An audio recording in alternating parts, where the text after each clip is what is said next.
not, I'll entertain a motion, they be approved. So moved. Mine, Mr. Hughes, all in favor? Okay, that is unanimous. We need to put in the minutes that the sheriff fees, closing out the 2013 account, $1,582. Then sheriff fees, that was tax closeout, this is fees, $52,506.36. Clerk fees of $112,690.42 turned in. Also, we need to note in the minutes that Mr. Hughes has completed his 40 hours of training and should receive a check for that. And Janice Atley is here to talk about the prints that we have. Background has been given to Judge Lesby and then copied to you by email, and you have printouts there of this project. This is the second year for patrons of public art, and we were glad to be able to place 10 pieces in the conference room of the courthouse. And first, I'd like to thank the county for allowing, the Scott County Arts Consortium for allowing us to use the old county jail and the jailer's house as a welcome center and a cultural center. Part of our program is to share local artists, increase people's public awareness of the value we have in our county, and get some funds too. So this program is the placement of artist work that has been purchased into public locations. And today I'd like to see if the fiscal court is interested in having these works by James Archambault. He is a renowned Kentucky photographer, and he is a resident of Scott County. But if you are interested in having those placed either on the wall here or somewhere else in the courthouse, if you are, then we will proceed with soliciting sponsors for the works of art, and hopefully as we get them purchased, we will hang them here in the courthouse. So my question is, would you like to have an additional 9 works on display in the courthouse? Janice, would all of them here in this building, or other, we've got other county buildings that if they were purchased, or maybe the Yeah, county, that would be possible. Yeah. like county attorney's office or Yeah, some other we're office. wanting them in locations that the public can see, not in individual offices. Yeah, It yeah. does need to be a body of work, again, in order to give a presence. It has more value if people can go to a destination and see the work of, a Scott County artist's work. So as long as it was in a location that people could, the public could access rather than private offices. But wherever the location is, the second question is, we would like to have a small plaque that then lists the sponsors so that, again, they are giving credit for their purchase.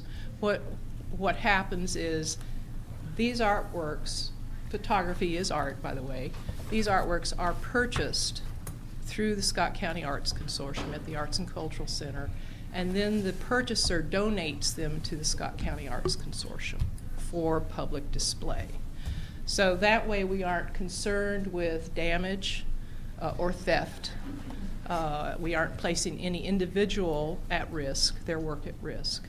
And the public gets the benefit of seeing their friends and neighbors' work on display.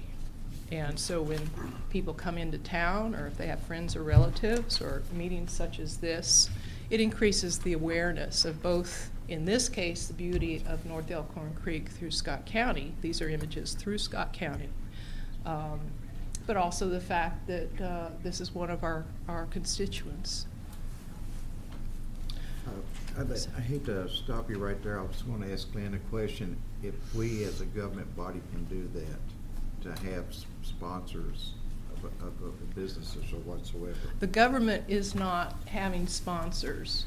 This is a fundraiser for the Scott County Arts Consortium. My question is, it's a government building though, and that, I mean, I'm all for it. Oh, no, exactly. I just want to make sure though that we're treading on the right ground. Well, you have hung 10 in the conference room across the hall, and that's the first phase of this project. So we already have 10 scenes of North Elkhorn Creek in the conference room.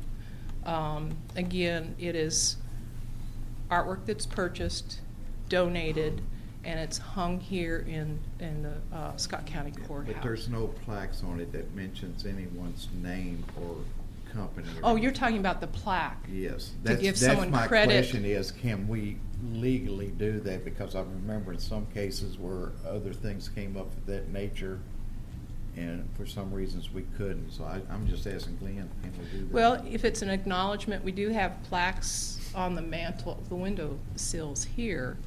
I'm not clear on what, I'm sorry, ma'am, I was running late, I apologize. You've got the artwork here, and your question is, can, It's gonna be donated here. But you put who donated, Yeah. Donated by, donation by. yeah. It would no be, sales. let me see what I have. There's a draft in the email that I sent you. A suggestion was, where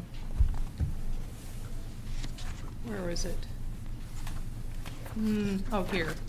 The suggested caption for the plaque would be, "Scenes of North Elkhorn Creek, Scott County Arts Consortium, and the Scott County Fiscal Court Public Art Patron." So that's all it would say. It's a public art patron. And then underneath that would be the names of any individual or corporation or whatever that has donated the art for public display. no sales tied to that then? No, the artwork's purchased through the That's my consortium. misunderstanding, I'm sorry. No, that's okay. We get a small percent, we get 30% of the sale of the art from whoever purchases it. That individual then donates it back to the Scott County Arts Consortium for public display. That protects the artist from theft or damage, and it provides economic stimulus to allow a sponsor to sponsor art and then donate it. And then, you know, when someone does that, we'd like to give them credit for supporting public art. Did I answer your question? Okay. So the question is, would you like to have the remaining images from the Scenes of Scott County by James Archambault, a Scott County resident, on display in a public place, in a county facility, whether it's the wall back here or somewhere else? And then wherever it is hung, we would like to be able to have a plaque giving credit to the people, and we can adjust or define whatever the plaque does say. But it would list people's names just as other individuals or groups are credited with plaques.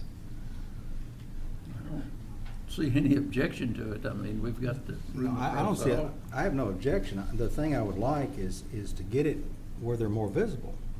The conference room is not used all that often. I don't know, I think to get this artwork out where it's visible to the public. Well, you have No. hallways downstairs. We have hallways, Ms. Johnson's office probably has as much traffic as any building. What about the museum? Is there any chance of working with the museum? No, the museum has ongoing changing exhibits. This would be a permanent collection somewhere, or, you know, at least for a period of time. If we complete the transfer of these images, then the ownership of them would transfer from the consortium to the fiscal court. That's my But only the question. goal is to have them in a public place, and these specifically, these are the completion of the scenes of North Elkhorn Creek through Scott County. Hmm. Just finding a place is the only problem. Right. Okay. That would, I'm sorry to enter this conversation. You don't have to approve it either, you know, No. we'll return them to the artist. sorry to join this conversation a few minutes late, but it does seem to be a real opportunity. James Archambault is a remarkable artist, and the fact that he now resides in Scott County, that should be considered somewhat of a Scott County treasure. And I think there's an opportunity to use some of our public spaces to show off the high-level art of a Scott County resident would be to our benefit. And this building receives a lot of public traffic. Stuart, I think you're right. The first floor corridor probably receives as much traffic as any county-owned building. There's wall space in this room. This is the public's room, and it would be appropriate, I think, to hang that public art in this room as well. If you need a motion, I'll make a motion that we Okay. allow the exhibit. Have a motion. Is there a second? Second. Mr. Hughes. Mr. Hughes. Any further discussion? All in favor? Thank you. So it is Yeah. okay for us to then promote and solicit sponsors? Thank you. Now, you won't be asking to hang them until they're sold, is that correct? It would be nice if they were hung as a group. What I would ask is if we can, if you don't mind, I don't know if it's been a problem having them here on display, if we can keep them here on display during our seeking sponsors Okay. for the work. And if we don't sell them, we'll take them back. But hopefully the goal is we'll find sponsors for one or more of them. And we haven't defined how long this program is going to go, but it is the 2014-15 Patrons of Public Art program. So as long as you're comfortable with them on easels here, is that okay? That'll work. Yeah, and so we can let people know that where to come see them and that they'll be contributing to the completion of this project. That'll Okay. work. Thank you. Okay. And just one other mention is we are doing a similar project for the City Hall, both in their public meeting room on the first floor. We've already hung some work in there, as well as the City Council's wall, where there are a couple chairs and a table, and then up in the mayor's conference room. So we're in process of hanging the work, and that opening will be December 6th between 4 and 6 p.m. during the downtown holiday celebrations.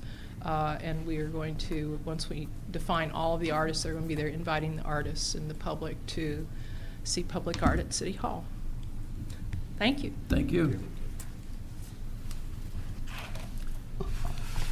Mr. Pickering. Good morning. I'm going to hand out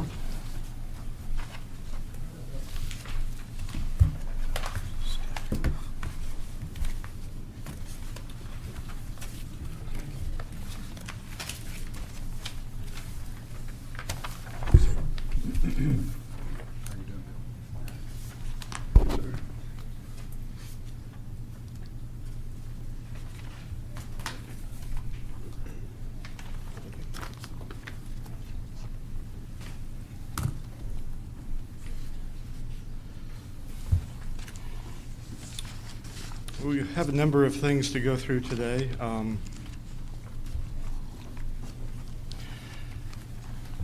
Just to go through this in order that I've set it up, the first item had to do with what we talked about at the work session last week, the special inspections for the project. We issued the RFP. We received proposals, reviewed them, and then submitted them to you.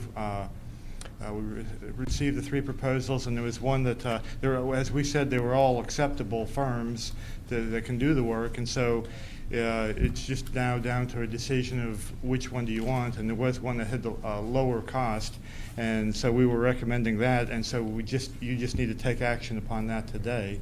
So we'll have that in place as the project is moving forward. The second item has to do with the Phase 1, the initial site development and the salt barn. And as we discussed last week at the work session, the project bid, we have. Let's go ahead and vote on that Okay. special inspection. I didn't bring it up here with me. Did you bring the? No, I didn't, because you had that. That's the special inspection. There were three firms, CSI, SNME, and L.E. Gregg, and L.E. Gregg had the lower cost. And do you remember what that was? It was Here it is. Ellie Gregg was $35,861. Correct. And we discussed it last week at the workshop, and we need a motion to approve them to do the special inspection. So moved. Mr. Livingston? Any questions? All in favor? Okay. we've done that. And if you could just, you have their proposal, if you could just get that signed, and then I'll coordinate with them. No, Before we go into the salt barn, I'm going to leave the room, recuse myself because Frederick and May, the company that I work for, provides the insurance coverage for Frederick and May, so I'm not going to be voting on. that'd be but you can vote on the salt barn. Are they? But no, there isn't there for the salt barn Frederick and Mays for the grading. Well, Great. for the grading. Okay. Okay. yeah, so Frederick and May is just doing the site work part, and there's a Okay. separate contractor for the building. All right. Which one you want to take first, Bill? Well, first, I'll just go through the phase 1, where we are with the bids. We received the bids. The bid package 1 was for the earthwork, and bid package 2 for the salt barn building. And so the first thing that needs to happen is, I noted there that we got what the bids are, and both Codell and CMW have reviewed and have made a recommendation to accept those. Now, in this process of acceptance, there's a few things that are happening here, so I wanted to explain that before you do to make a motion. You'll be accepting, in your motion to accept the low bid as the accepted bidder for that bid package, then you also want to make a motion to assign that accepted bid to Codell Construction. Because what you're doing now is assigning, you've received the bids, you've accepted the bid, and then you're assigning it to Codell as a subcontractor to their contract. So that'll be the other motion. Beside, you accept the bid, and then assign it to Codell's contract as a subcontractor. And again, just from a formality standpoint, again, assigning it to Codell's contract, provided they have no objection to that. Now, they have submitted a letter indicating that they recommend the bid, so they have indicated they have no objection. But that's the formal process of this. But so that'll be the action that you'll want to take on the bids. And then, after you've done that, then you'll want to make a motion to direct Codell to proceed with construction. There's sort of 3 steps here: accepting the bid, assigning it to Codell, and directing them to proceed with construction. Those are the formality motions that you'll want to be making. So with that, the first aspect of that is acceptance of the bids, Frederick and May for the site work, mass grading, and park. If we take it first, Dave, you take it.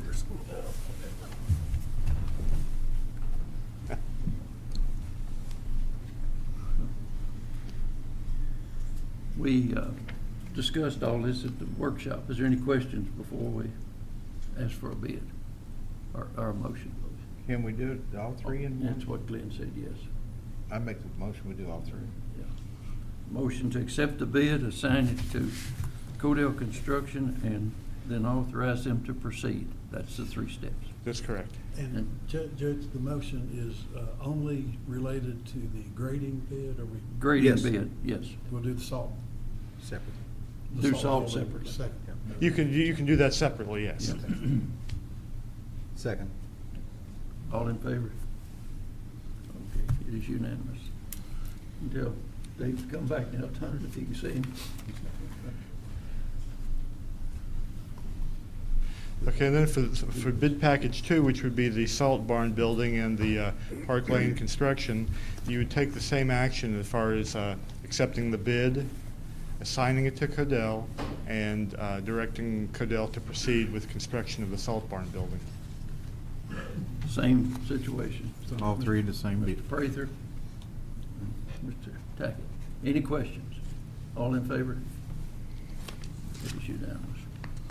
We've got 2 new magistrates here. What we've done, just for your information, they're the construction managers, and that's why we're assigning it to them to do the work, so routine, but that's. Yeah, the format for this project with the construction manager is the construction manager is at risk as opposed to an agency. And so at risk, the contracts that the bidders that get bid the contract for the work, different packages, the contracts get assigned to the contractor, to the construction manager, and they become subcontracts. And that way, the owner is in the selection process involved with that, but the contracts are not going directly to the owner; they're being assigned to Codell. So it's added protection to the county as well. At the same time, I just wanted to make a note here that as I've listed under the bids, through this bid process, for bid package 1 and 2, there have been some sales tax savings. And so based on the materials that were identified in the 2 bid packages, I've got a listing there total of what the sales tax savings were. So on bid package number 1, the sales tax savings was $7,537, and on bid package 2, it's $10,086 for a total. I don't have the total here. It's just over $17,000 in sales tax savings. And what that means is you've realized that savings on bid day, because those taxes would have otherwise been included in the bids that were received. But because of the process and they identified the materials and they were broken out separately, that's what's been saved. So essentially, the bids would have been $17,000 higher. With construction now, Codell has scheduled a pre-construction meeting for this phase 1 to start. The pre-construction is next Tuesday, the 18th, 10 o'clock here at the courthouse at the 3rd floor conference room. So if anyone wants to attend, you're happy to do so. We'd love to have you attend. Next item is the phase 2, the equipment sheds. I handed out to you earlier this week the plans for the equipment sheds. And just to go quickly review them again, there are 2 sheds. One is larger than the other. One's 13,000 square feet. The other's 16,750 square feet. They're both metal building structures. They're open buildings. They're open on all 4 sides, but they're more open they're completely open on the front side where the vehicles enter, and then there are some partial height walls around to protect for the weather and security. There's a masonry wall, concrete block wall that starts at the midpoint at each end and goes all along the rear of the buildings. The floor in the building is concrete. It slopes slightly from the rear wall to the front for drainage. Building will have downspouts connected on the front to the storm sewer system. It's part of the project that'll be discharging to the detention basin on the project.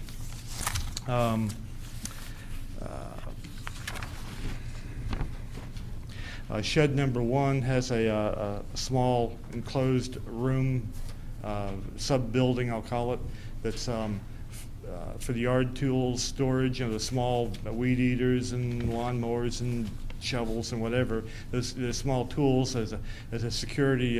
It's an enclosed room for security of the equipment, and also to allow a place for the storage of supplies. And it will be ventilated in the summer and just tempered in the wintertime.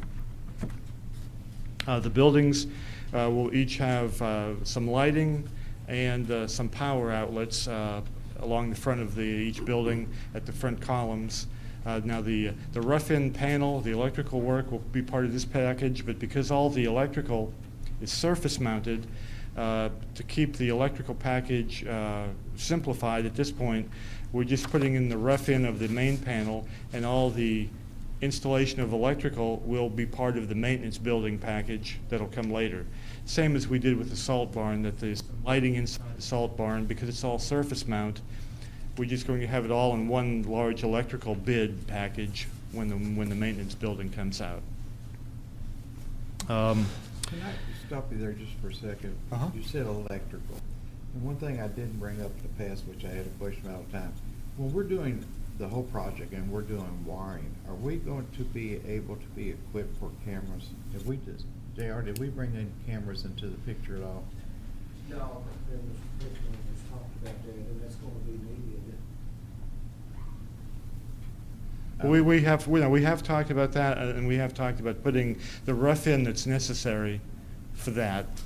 The system itself would be whatever the county determines. That at this moment is outside the scope, but we'd be putting in rough-in for that to happen. So conduit, you could pull. cable Conduit, through. correct, right. So we can get to locations. Right.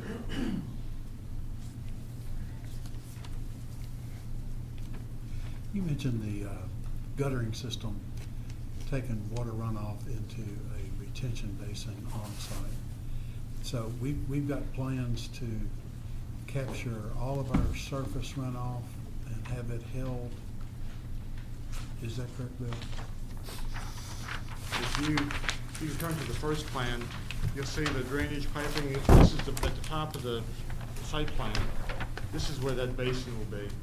And this is actually being built under the salt barn mass excavation in phase 1. This is what we've developed as part of that. And so we had some storm sewer work being built with the salt barn. Some of this piping that's in here will be, is part of phase 1 that's being built now. And so that'll be the first part of what's starting the detention. And so these other buildings will have the downspouts connected to that same system and discharging here. Good, so we're capturing it underground. Well, we're taking it from the roof and taking it right into the system, as opposed to discharging it. What we didn't want to do is also, we didn't want to have these buildings discharging onto the pavement where all the vehicles are, because especially in the winter, we're just creating a new icy condition for them. They don't need to be putting all kinds of salt on their own pavement. So we're keeping as much water as we can off their pavement. That's what I wanted to clarify. Thank you. Any other questions?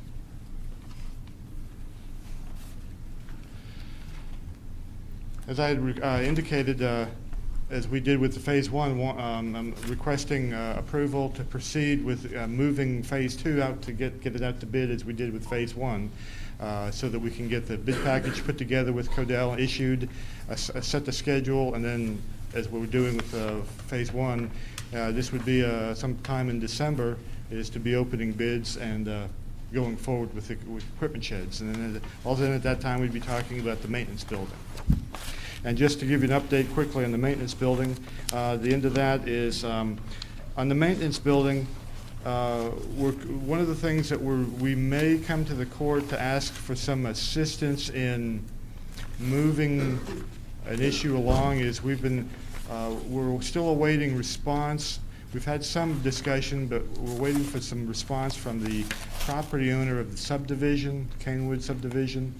We're trying to work with them to get a routing for the easement for the utilities to come from over there across the bypass to the site. And we're just waiting on response, and I'm feeling like that we may want to engage the assistance of the court to initiate more timely discussion. And I'll let you know next week if we don't get a response that we're anticipating. I'll get back with you about that. Do you have already contacted, I don't know who you contacted on this. I don't know the name of the person. Brad Boas has been dealing with that, but we've been dealing with the owner and the owner's realtor agent on the property, and it's just For sewer and electric, or? yeah, sewer, electric, gas, water, and it's just the process is moving a lot slower than we'd like. Okay. But we're at the mercy of them responding, and we've submitted a few options on how the easement layout could work, and I would have hoped it had been would be resolved by now, but we're just waiting. Let us know. Mhm. Get on it. And so again, the third page is just a reminder of what we're developing for the maintenance building. And there's 2 images of the structure as it's been developed now. And You need a motion then But, to advertise for bids for the, for the equipment sheds, for us to proceed to put them out to bid and proceed towards the advertising, yes. I have a motion to that effect. Phase 2, is that what we're calling The it? equipment shed, Yes. Okay, I'll make that. Yeah, that's the package of drawings that you have before you. Any questions on that? All in favor? Okay, that's unanimous. Thank you. Any questions for Bill for you? Okay, thank you. Sir, you got anything? Thank you.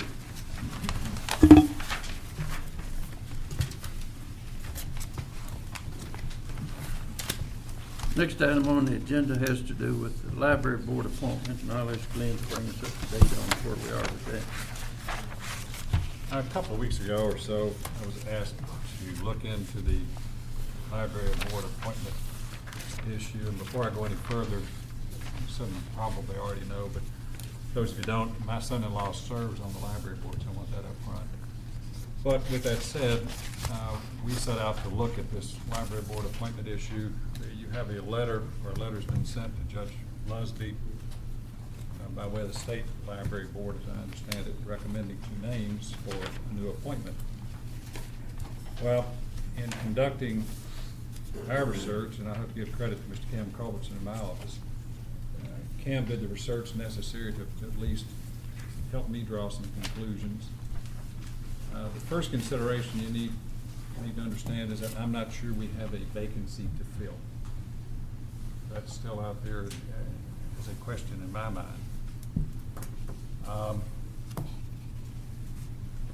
As I understand it, there has been a resignation, but then a withdrawal of that resignation, and the timeliness of that withdrawal may bring about the fact that there's no vacancy to fill. So the 2 names that have been submitted, I don't know who they are. I'm sure they're very competent people, but we may not have to consider them because there may not be a vacancy. There's some statutory language that was brought to Judge Lusby, sent to me, that we have researched. There are some other statutory provisions we've looked over. There's some old case law dealing with vacancies, dealing with appointments, dealing with appointing authorities, dealing with the timeliness of resignations, the notice, and the acceptance, and all those things kind of mixed together. There is no clear-cut case that we've been able to find that is directly on point. 2 other considerations that we've had to look at, as the court's aware, the library board is its own special or separate taxing district. We find nothing so far to interpret what that may mean in terms of its autonomy to have resignations submitted and accepted by that board and that board only, without having it coming back before the court. Chapter 63.010 indicates that the resignation of a county official or officer must come before the appointing authority. The appointing authority is Judge Lusby with court approval. So that seems pretty straightforward, but this special taxing district or separate taxing district, there's just nothing out there that I have been able to find in terms, or Mr. Culbertson, either one, in terms of whether that sets them in a separate type entity or not. Chapter 173.730 gives the language as far as the court being the appointing authority, and when vacancies can be filled and when they can't be filled. We've tried to look at that and compare it to the timing of the so-called resignation and then withdrawal. And then last but not least, from what I understand now, I've been made aware that there has been some type of a petition or some type of request made to the Attorney General's office for an interpretation of some issue. And that may have a distinct bearing on all of this discussion today.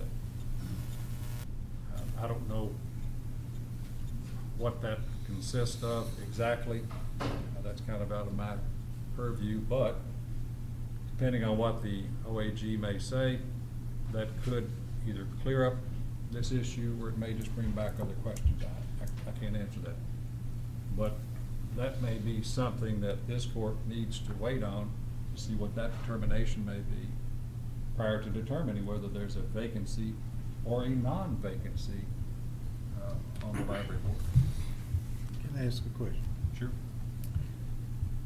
Were we asked to accept the resignation of the board member? It's my understanding that this court did not receive notice, correct me if I'm wrong, Judge, You're right. did not receive notice of the resignation prior to the letter of withdrawal.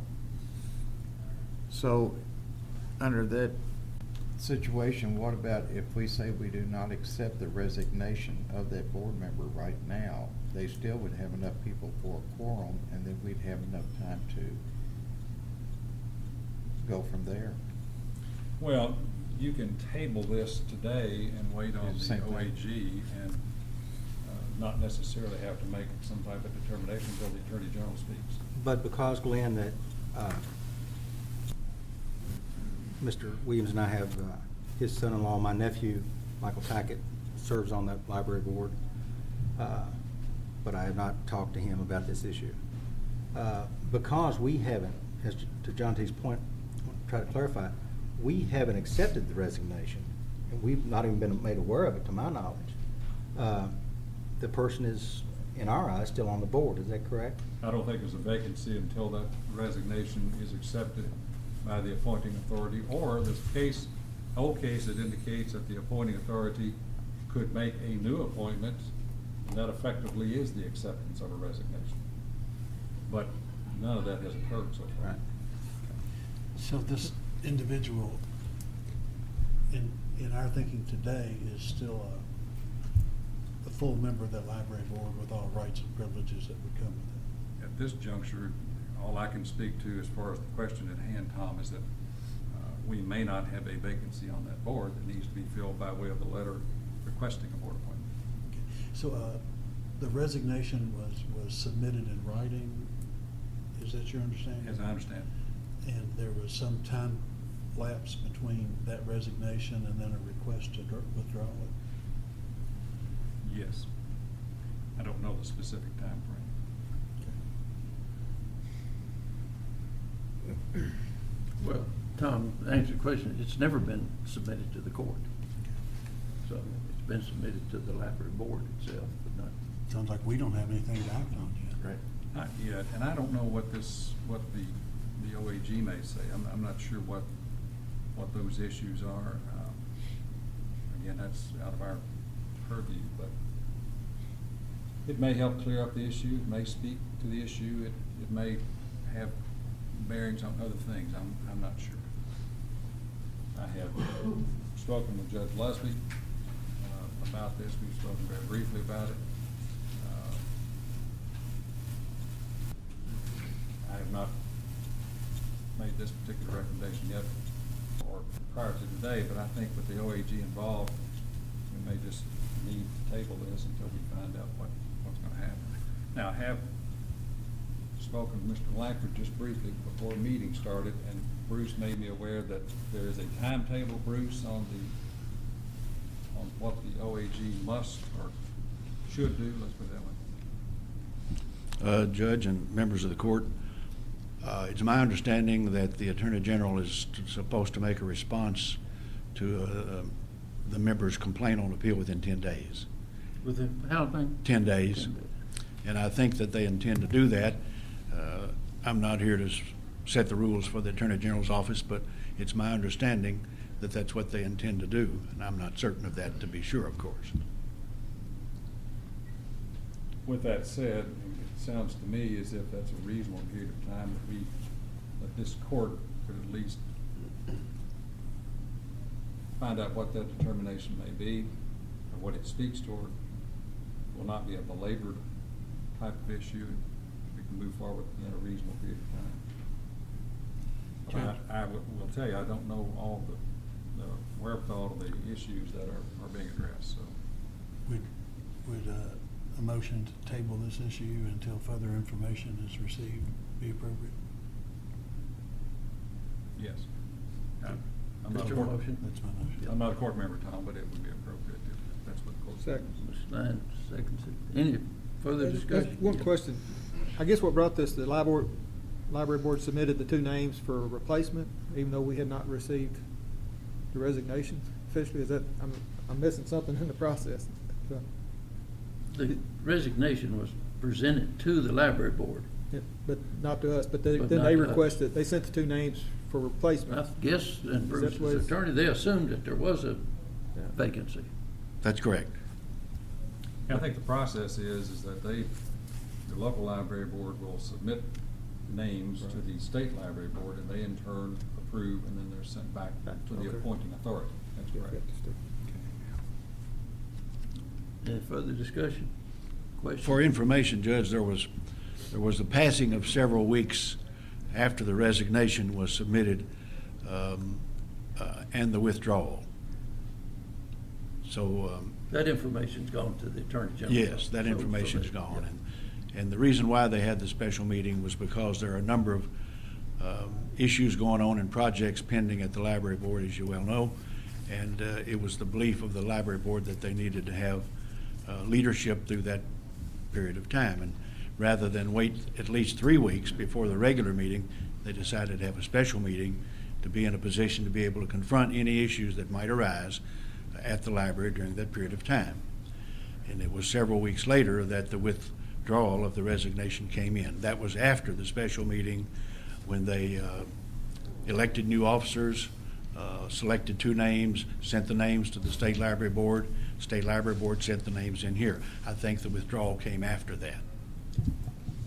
And just before you vote, I think letting the Attorney General respond may help this court in its determination whether there's a vacancy or not.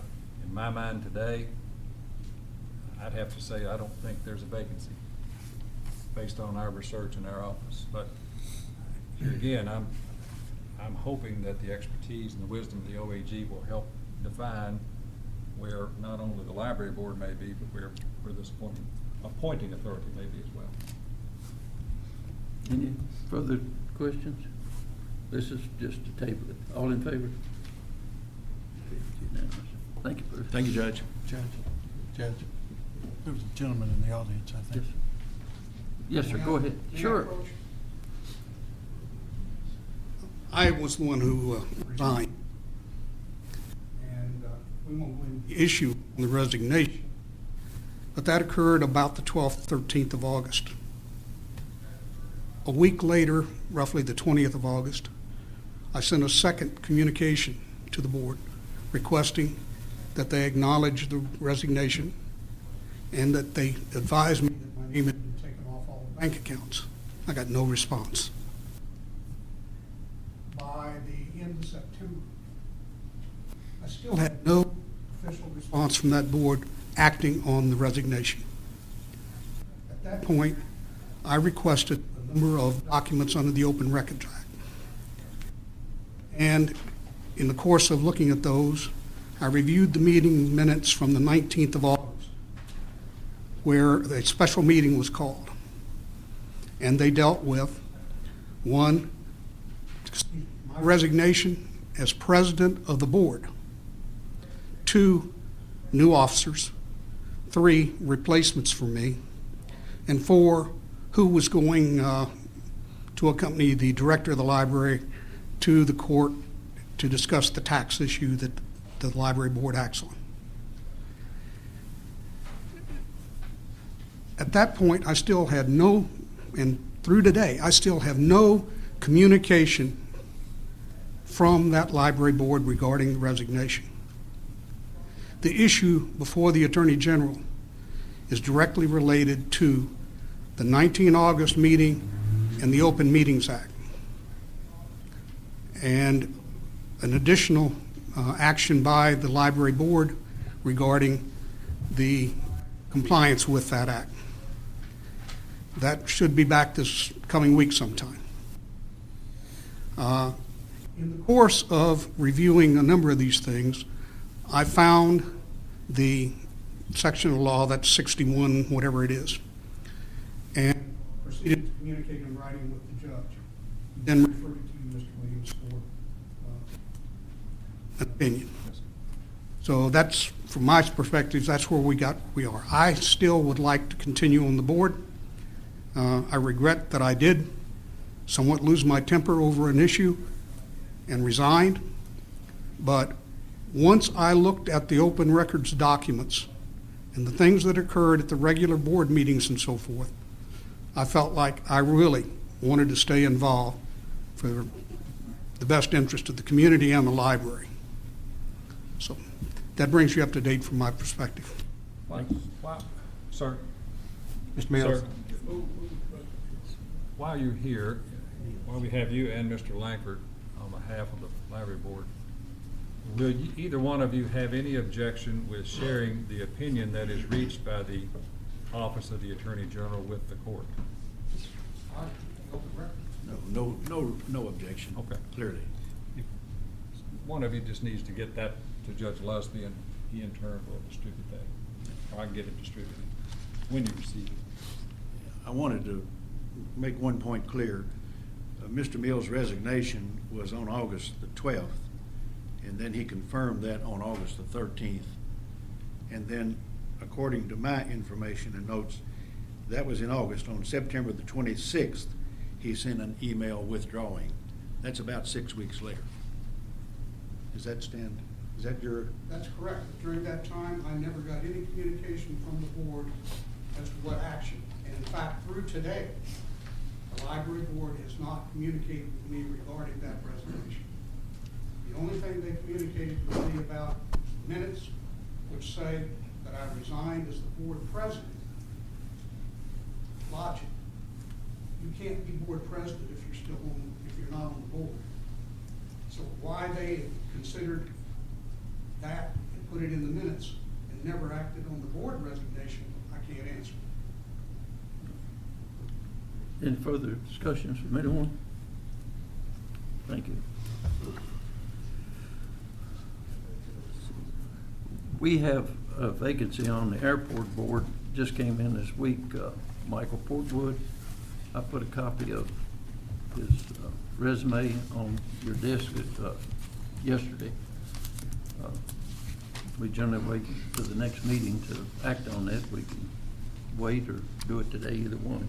He's replacing Dave Willis, who has served 2 terms. Whatever your pleasure, you want to just wait like we usually do? Okay. There's a resume on. Do what?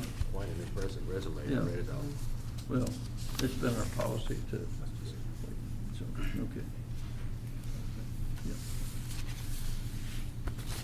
Yeah. EMS, Dave. Good morning.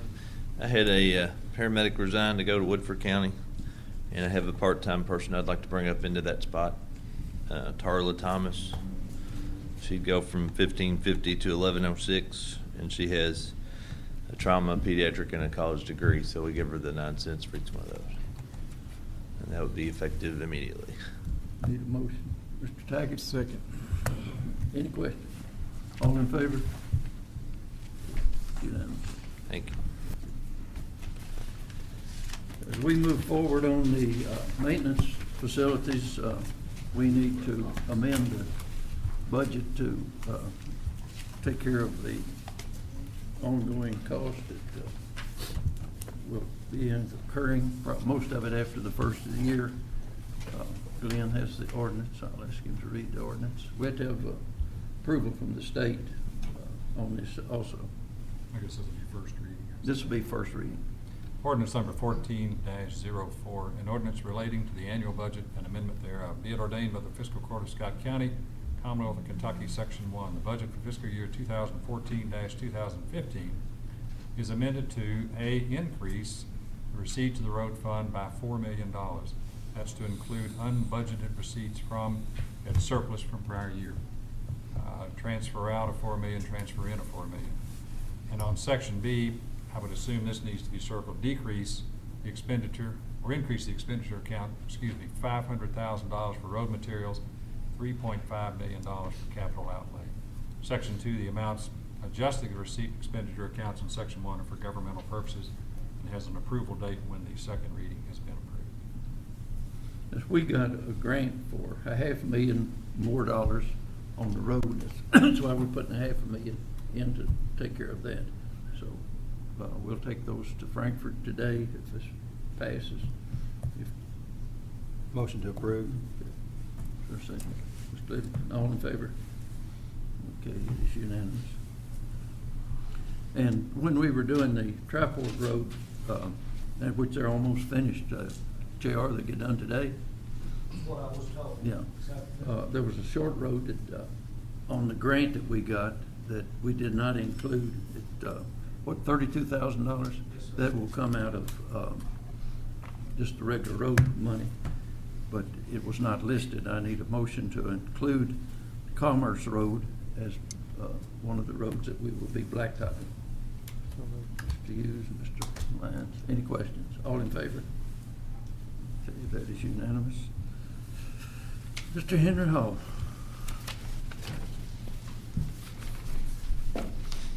Morning, thank you. We need to do something about the health insurance for the employees for January 1st effective date.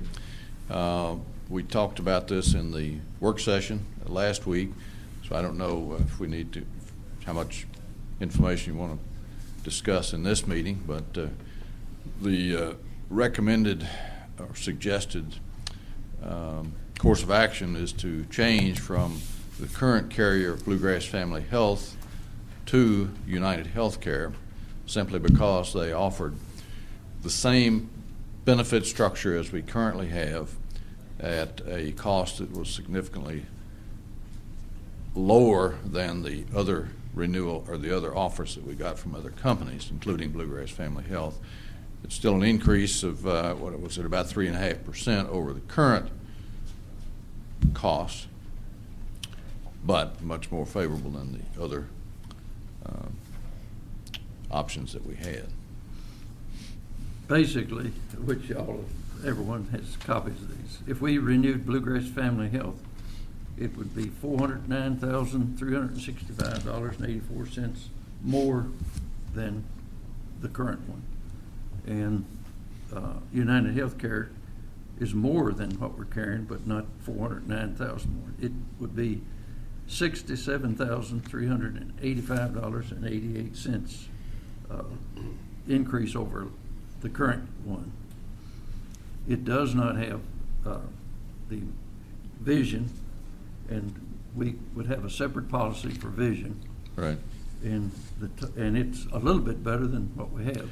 Yeah, it is a little bit better vision coverage. It's a separate policy, and by having both of those plans, the cost of the vision is discounted, so your increase or your add about $12,000, $12,500 to the on an annual basis to the medical costs. So you're at about $2,250,000.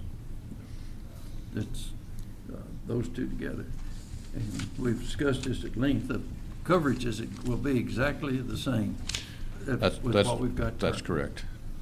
Judge, under those conditions, make a recommendation, we switch to United Healthcare. And that we take the vision plan and put that And the on. vision plan. Is there a second? Any further discussion? All in favor? Okay, it's unanimous. We'll have open enrollment and all current employees. David, y'all listening? No. What? We've got to have open enrollment for every employee because they're going to be getting new cards. And that's December the first and second, that's, every employee's got to come in Right. and sign. Yep. Monday and Tuesday, December 1st and 2nd. Yeah. Here in this Is it gonna be room. all day, Henry? Yes, sir, all day long. All day long, so, okay. A lot of You're people. anxiously awaiting. I guess, what do you want to start it at 8:30 or? 8:30, it's, I yeah. think Kara said 9. Did she say 9? Okay. 9 to 4, wasn't it? 9 to 4 is cool. 9 to 4? Okay, 9 to 4. Okay. Okay. Well, All that's, right. it's traumatic for our agent, and it's also traumatic for our employees. We've lived through this change of carriers before, and it's a difficult Seems transition. like every 2 years, they Yeah. down and then back up.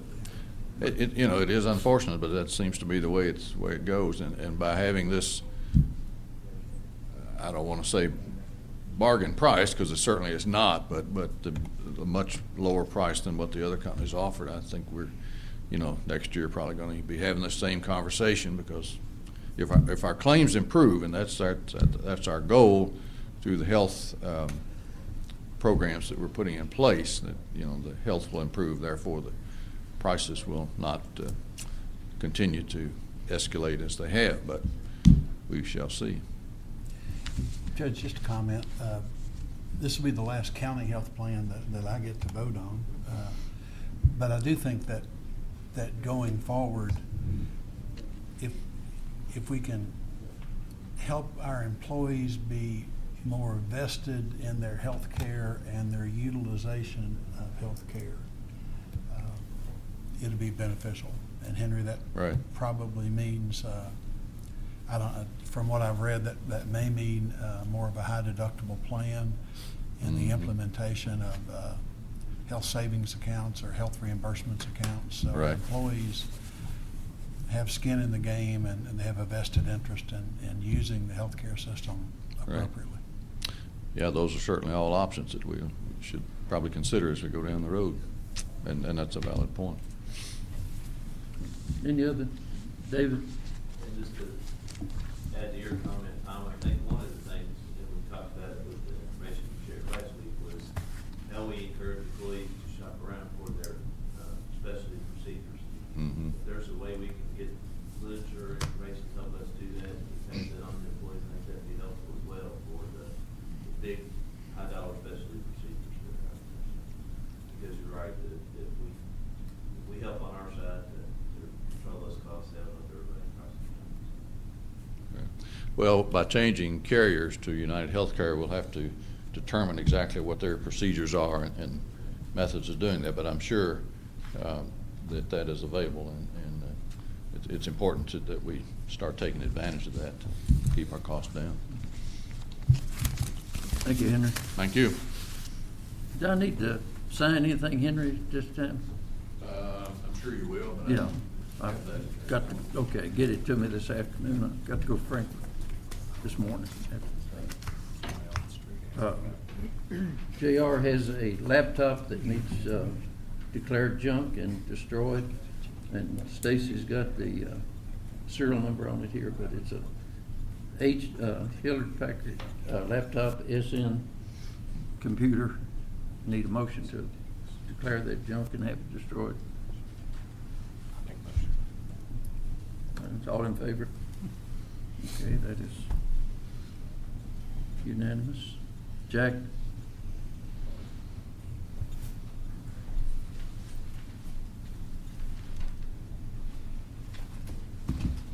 I'm asking for the court's approval for the judge to sign another order of affiliation. KRS Chapter 39F requires all rescue squads in the county to be affiliated with their emergency management agency.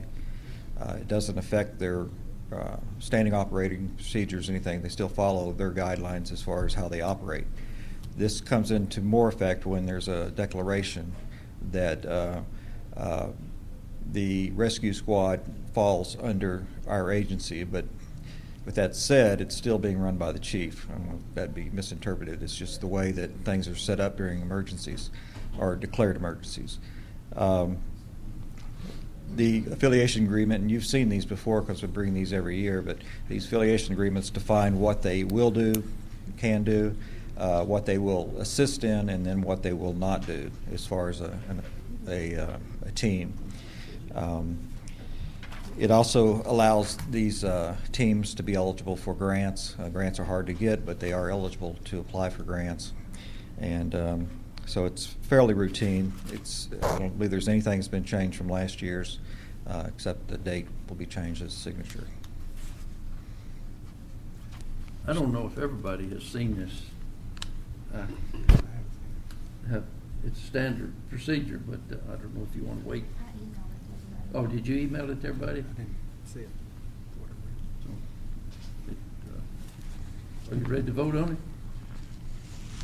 Then I'll entertain a motion. Mr. Prather? Any questions? All in favor? Okay, Jack, it's unanimous.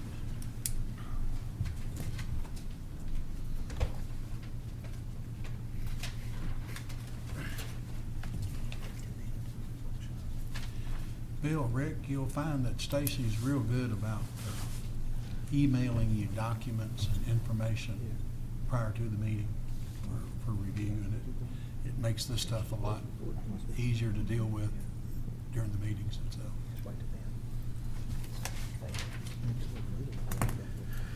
Last item on the agenda, our next scheduled meeting is Thanksgiving night. I'll be sitting in the floor of Walmart waiting for sales to start and for attendance. We need to change that. So, what about Wednesday at 9 o'clock? We've got to meet to pay bills, so, I might be in court in the morning, in daytime. well, we can still meet. So I might have to not be here. Okay. Is there any problem with that? I need a motion to change the meeting to, Not on Wednesday. I've got two assistants, I've got 3 grants. Wednesday, 26th at 9. at 9 o'clock. I'll see. Mr. Prather, is there a second? Okay, all in favor? Okay, it's unanimous. Judge, we don't have to vote on it today, but at that meeting, I'd like to reconsider the date for the workshop, the 1st of December. Mr. Lyons and I will be out of town. That's the first workshop of December. Okay. But we don't have to We can vote do on that it. at the. Yeah, but we'll just to let folks know that there's a conflict there. We're going to the same place. Yes. Well, also, on the 21st, never mind, we don't meet then. Ignore me. Does anyone have anything they want to bring before the court? Okay, David. I'm always looking for ways to find grant money. I'd like to ask permission for 2 grants. One would be to Toyota for a special project for the supervisor's vehicle. And the second would be the Assistance to Firefighters grant, which opened up last week. And they do have a vehicle acquisition portion in that. So I'd like to write that for an ambulance. We would be obligated to a 10% match on that. What's the one for Toyota? There's a device called a Lucas device. Well, I won't write it specifically for that, but it's a CPR adjunctive device that goes, we could put it on the supervisor's vehicle, and basically it's a CPR machine that for one thing, safety in the back of the ambulance, standing up doing CPR is a very dangerous thing to providers. So this actually is a device that is a pneumatic device that compresses the chest to allow the provider to do other procedures. It's about a $15,000 piece of equipment, but I would like to apply to Toyota for that. Is that any match on that? No, there's no match on Okay, it. That'd be easy. And the other one is 10% match 10%. on an ambulance. Right. Okay. Who's it through? Who's it through? The second grant, Assistance to Firefighters, it's FEMA. Is under FEMA's arm. Motion And it to- closes the 5th of December, so I got to get on it, get it done. I'd move to allow Mr. Sloan to do that. Take it. All in favor? Okay. It's unanimous. David, have you got your lift beds yet? The new lift beds? They're in. Trying to find a way to get rid of the old ones, so we need to talk about that too. But everybody is enjoying using them, and it's helping so far, I think. Can we, is there any other civic or government groups that might use the other beds? that you know? I had a request from a teacher in Franklin County for the school system there, for their health careers. And I need to talk to Mr. Williams about that. And the other ones, I have had a request from a private agency, and they're not government-based, so I don't think that's allowed. But I'd like to move them to somebody that can use them, so.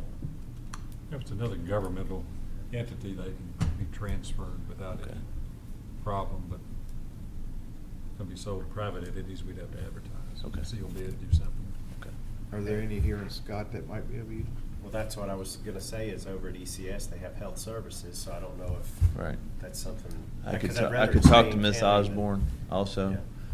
But the one request from Franklin County is actually one of our part-time employees that's teaching for Franklin County. One of the older out-of-service units went to Mr. Goble for the coroners as a backup for theirs here. But yes, I agree that we need to keep them here. But if we could look at ECS to provide one there, I'm all for that for training, so. All right, Any other thank you. questions? Hopefully it'll help us on our workers' comp. I agree. Anyone else? Mr. Livingston, anything? Let's go to the order. Mr. Fraser. Just one thing, Judge. I'd like to compliment Scott County Clerk Rebecca Johnson on the recanvass activity was held yesterday morning, and as an interested party to that exercise, I was present, and it was very methodical, very thorough, very certain, and I thought very professionally handled. Thank you. Thank you. Mr. Hughes? Nothing, thank you. No, sir. Nothing wrong. Stacy? Anyone else? Being no further business, we stand adjourned.